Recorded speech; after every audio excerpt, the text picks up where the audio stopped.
Movie की शुरुआत में हीरोइन को दिखाते हैं, उसका नाम मिया है। वो 15 साल की है और बहुत ही शाई टाइप वाली लड़की है। मिया की माँ एक आर्टिस्ट है और वे दोनों रेनोवेट किए गए एक फायर स्टेशन में रहते हैं। मिया के बहुत ही कम फ्रेंड्स होते हैं, पर उसकी एक बेस्ट फ्रेंड होती है जिसका नाम है लिली। और लिली भी मिया की तरह शांत स्वभाव वाली लड़की है। उनकी क्लास में लना नाम की एक लड़की होती है जो बहुत ही शो ऑफ करती है और मिया को हमेशा तंग करती रहती है। उनकी क्लास में जोश नाम का एक लड़का होता है जिसे मिया पसंद करती है, लेकिन प्रॉब्लम यह है कि जोश लाना का बॉयफ्रेंड होता है। कट करके दिखाते हैं कि एक दिन मिया को अपनी क्लास के सामने स्पीच देने के लिए बुलाते हैं, पर उसके अगेंस्ट बोलने के लिए जोश को सिलेक्ट किया जाता है। इस सिचुएशन में जोश अपने हिस्से की स्पीच खत्म करता है और सब उसे कांग्रेचुलेट करते हैं। अब मिया की बोलने की बारी आती है और वो बहुत ही डर डर कर बोलने लगती है। वहाँ के सभी लोग उसका मजाक उड़ाकर हंसने लगते हैं। अब मिया घबराकर बाहर भाग जाती है। कट करके दिखाते हैं कि मिया घर आती है। उसकी माँ उसे एक एड्रेस देती है और कहती है ये तुम्हारी दादी का एड्रेस है और वो तुमसे मिलना चाहती है, इसलिए तुम कल स्कूल के बाद उनसे जरूर मिलना, ओके।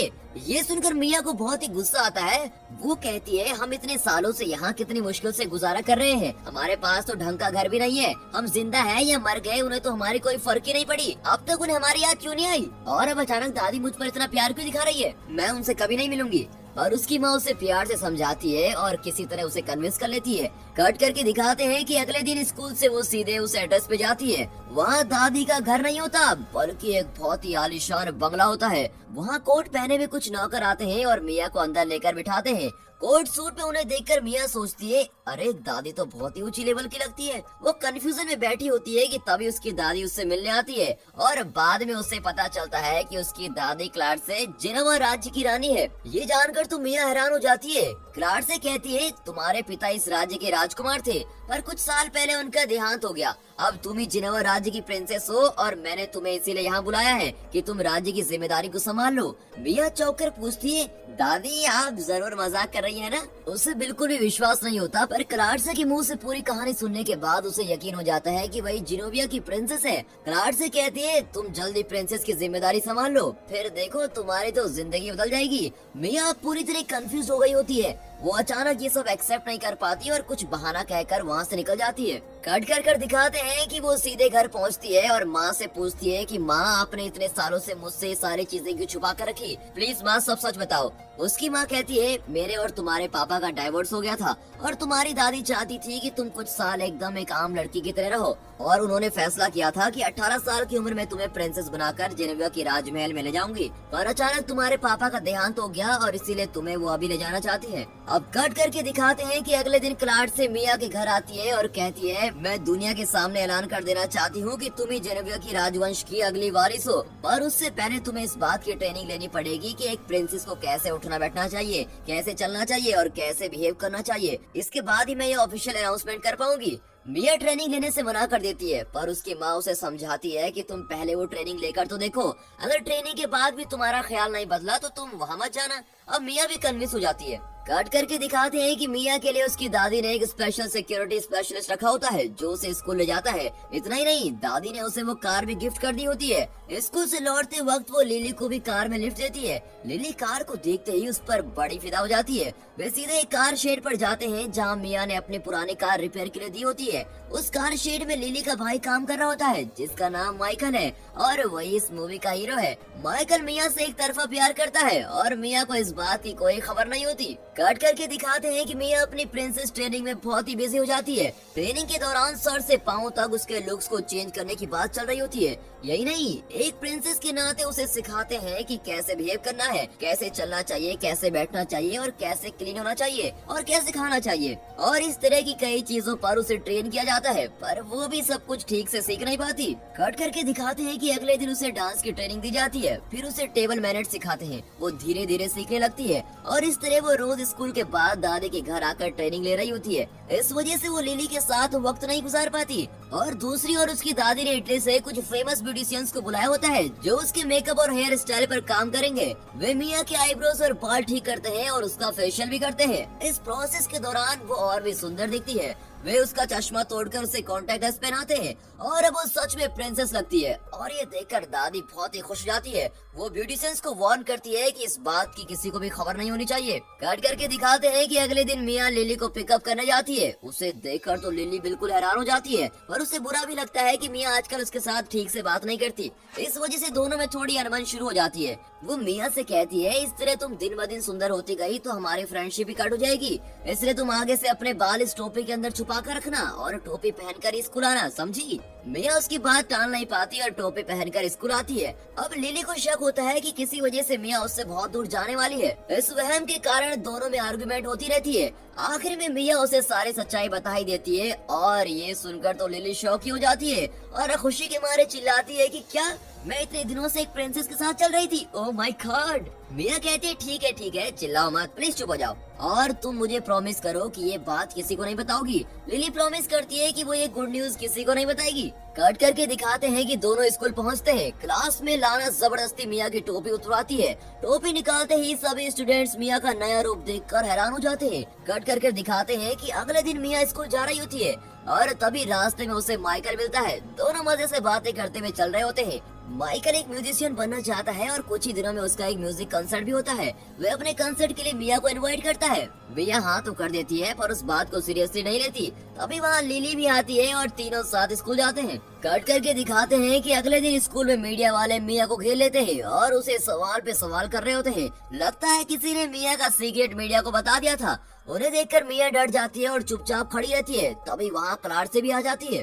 कट करके दिखाते हैं कि क्लार से उस ब्यूटिशियन से पूछताछ कर रही होती है और वो मान जाता है कि पब्लिसिटी के लिए उसने मीडिया को ये सब बताया था। अब पूरी दुनिया को पता चल गया होता है कि मिया जेनेवा की प्रिंसेस है, इसलिए अगले ही दिन क्लार से एक बड़ा डिनर पार्टी अरेंज करती है जिसमें उसने दुनिया के सभी रॉयल फैमिलीज को इनवाइट किया होता है। पार्टी में वो उन सबसे मिया को इंट्रोड्यूस करवाती है। फिर सब बैठकर डिनर करने लगते हैं। अब तक तो ट्रेन पटरी पर चल रही थी पर क्या आगे भी चलेगी। सबने खाना खाना शुरू कर दिया था और तब मिया अपने पास बैठे आदमी के कोट पर गलती से आग लगा देती है। फिर वो उस आदमी का हाथ आइस बकेट में डुबोकर सोने पे सुहागा कर देती है। इतना ही नहीं, मिया स्पून से ठीक से खा भी नहीं पाती और उसकी प्लेट से फ्रूट्स फिसलकर नीचे गिरने लगते हैं। उन्हें निकालने के लिए वो नीचे झुकती है और पीछे खड़े वेटर को गलती से धक्का दे देती है। वेटर के हाथ से सारी चीजें गेस्ट पर गिर जाती है।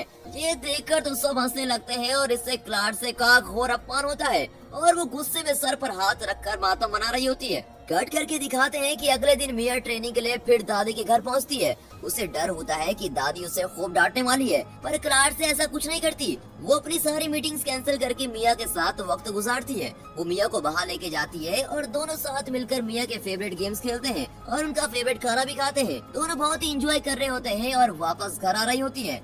मिया कार चला रही होती है और रोड जरा चढ़ावदार होती है और ऐन वक्त पर कार के ब्रेक भी काम नहीं करते। मिया कार से कंट्रोल खो देती है और वो तेजी से पीछे की तरफ आ रही होती है। वहाँ चल रहे केबल पर कार टकरा जाती है और वो रुक जाती है। पुलिस मिया को अरेस्ट करने आती है लेकिन क्लार से कन्विंस करने में माहिर होती है और वो किसी तरह पुलिस का मुंह बंद कर देती है। इतना ही नहीं, पुलिस वाले खुद उन्हें अपनी गाड़ी में घर छोड़ने जाते हैं। लगता है हॉलीवुड से लेकर बॉलीवुड तक सभी जगह पुलिस का यही हाल है। तभी मिया रियलाइज करती है कि उसकी दादी कोई साधारण औरत नहीं है बल्कि बहुत ही पावरफुल औरत है जो कुछ भी कर सकती है। वो क्लार से कोई काबिल रानी मानने लगती है। कट करके दिखाते हैं कि अगले दिन स्कूल में छोटे बच्चे मिया का ऑटोग्राफ ले रहे होते हैं। अब तक जिस लड़की को कोई नहीं जानता था वो अब पूरे स्कूल में पॉपुलर हो गई होती है। उसे तंग करने वाली लाना भी मीडिया वालों से कह रही होती है कि मिया मेरी बेस्ट फ्रेंड है। इतना ही नहीं, जोश जो अब मिया को देखा भी नहीं करता था वो अब मिया के पास आकर कहता है कि इस सैटरडे को होने वाली बीच पार्टी में तुम जरूर आना, ओके।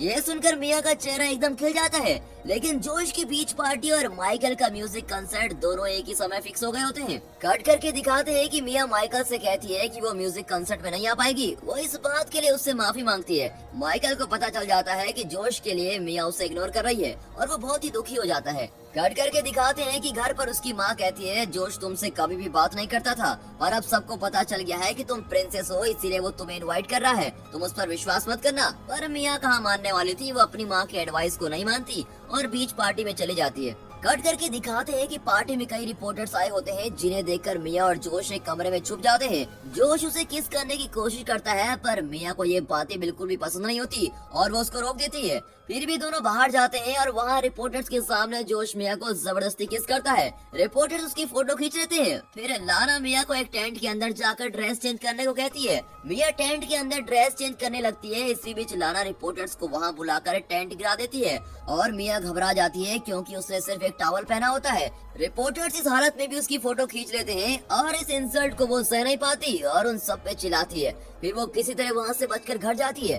कट करके दिखाते हैं कि वो अपनी माँ को सारी बातें बताती है और दुखी होकर रोने लगती है। उसकी माँ उसे दिलासा देती है और हिम्मत से काम करने को कहती है। कट करके दिखाते हैं कि मिया की वो फोटोज अब न्यूज़पेपर में छपने लगती है। उन्हें देखकर क्लार से बहुत ही अपसेट होती है। तभी मिया उसके पास जाती है और पूरी बात बताती है। फिर वो इस बात के लिए दादी से माफी भी मांगती है और कहती है मैं एक अच्छी प्रिंसेस नहीं बन सकती, मेरी उतनी औकात ही नहीं है, प्लीज मुझे माफ कर दीजिए दादी। और क्लार से कहती है कि कुछ ही दिनों में मैं ये ऐलान कर दूंगी कि तुम जेनेवा की प्रिंसेस हो। तब एक बहुत ही बड़ा फंक्शन भी होगा, तुम उस फंक्शन में जिसे चाहो बुला सकती हो, पर उस गधे जोश को मत बुलाना, ओके। मिया जरा शांत होकर वहाँ से चली जाती है। तभी उसका सिक्योरिटी स्पेशलिस्ट क्लार्क से कहता है आप उसे प्रिंसेस के रूप में ही देखती हैं, पर सच बात तो ये है कि वो एक टीनेज लड़की है और आपकी पोती है, धीरे धीरे सब ठीक हो जाएगा। मीडिया को मिया ने बहुत ही बढ़िया तरीके से हैंडल किया है। वो जान गई है कि मीडिया को ज्यादा सीरियसली नहीं लेना चाहिए। यही इस बात का सबूत है कि वो आपकी तरह जेनेवा की एक बड़ी काबिल रानी बनेगी और अपनी जिम्मेदारी बखूबी निभाएगी।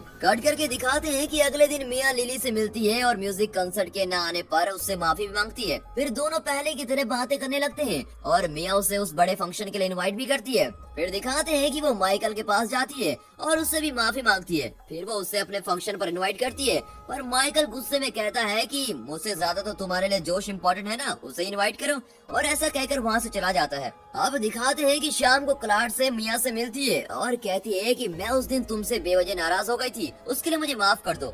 जब तुम जेनेवा की प्रिंसेस के रूप में शपथ लोगी तो उस समय तुम्हें एक स्पीच भी देनी है, तुम इसकी तैयारी भी कर लो। और ये डायरी तुम्हारा गिफ्ट है जो तुम्हारे पापा तुम्हें 16वें बर्थडे पर देना चाहते थे। और डायरी लेकर मिया घर चले जाती है। कट करके दिखाते हैं कि सब कुछ इतनी तेजी से होने की वजह से मिया बहुत घबराई हुई होती है और कंफ्यूज हो गई होती है। प्रिंसेस बनकर स्पीच देते वक्त कुछ गलत कह दिया तो सबके सामने उसकी दादी का बहुत ही अपमान हो जाएगा और ऑलरेडी उसकी वजह से उसकी दादी की बहुत इंसल्ट हो चुकी होती है। इसलिए मिया शहर छोड़कर भाग जाने का फैसला करती है। तभी उसकी नजर एक चिट्ठी पर पड़ती है जो उसके पापा ने उसके लिए रखी थी। वो उसे पढ़ने लगती है। उसमें लिखा होता है कि राजवंश का मतलब है निडर होना और किसी भी सिचुएशन में बिना घबराए उसका सामना करना ही हमारी पूंजी है। मैं तुमसे और तुम्हारी माँ से बेहद प्यार करता था बेटी, लेकिन हालत ने मुझे तुम दोनों से दूर कर दिया। और इस तरह दिल को छूने वाली इमोशनल बातें उसके पापा ने लिखी होती हैं। चिट्ठी पढ़कर मिया अब अपना फैसला बदल देती है और फंक्शन में जाने के लिए तैयार हो जाती है। कट करके माइकल को दिखाते हैं। मिया ने उसके लिए पिज्जा ऑर्डर किया होता है और उस पर सॉरी भी लिखा होता है।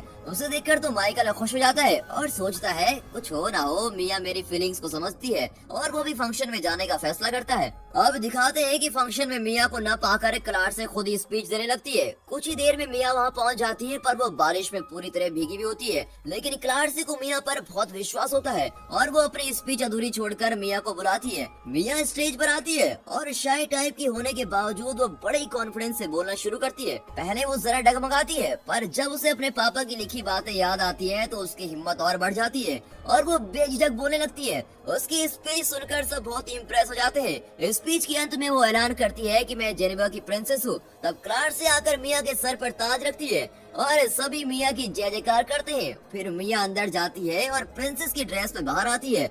उस ड्रेस में वो बहुत ही सुंदर दिखती है और तभी वहाँ माइकल भी आता है। वो और मिया अब डांस कर रहे होते हैं और दोनों बहुत ही खुश नजर आते हैं। फिर वहाँ के दूसरे लोग भी डांस करना शुरू करते हैं। अब इतने में मिया और माइकल वहाँ से बाहर आ जाते हैं। अकेले में माइकल अपने दिल की सारी बातें मिया को बता देता है और मिया के लिए उसकी जो फीलिंग्स होती है वो सब कुछ खोलकर मिया के सामने रखता है और उसे प्रपोज करता है। आखिर में दोनों किस करते हैं। कट करके दिखाते हैं कि एक प्राइवेट फ्लाइट में मिया जा रही होती है। असल में वो जेनेवा जा रही होती है, जहाँ उसे ऑफिशियली जेनेवा का राजभार सौंपा जाएगा और उसके साथ उसकी माँ भी होती है। कट करके दिखाते हैं कि लिली उससे मिलने जेनेवा आती है और माइकल भी समर वेकेशन में मिया से मिलने जेनेवा आता है और आखिरी में जेनेवा के शानदार पैलेस को दिखाकर ये मूवी यहाँ पर खत्म होती है।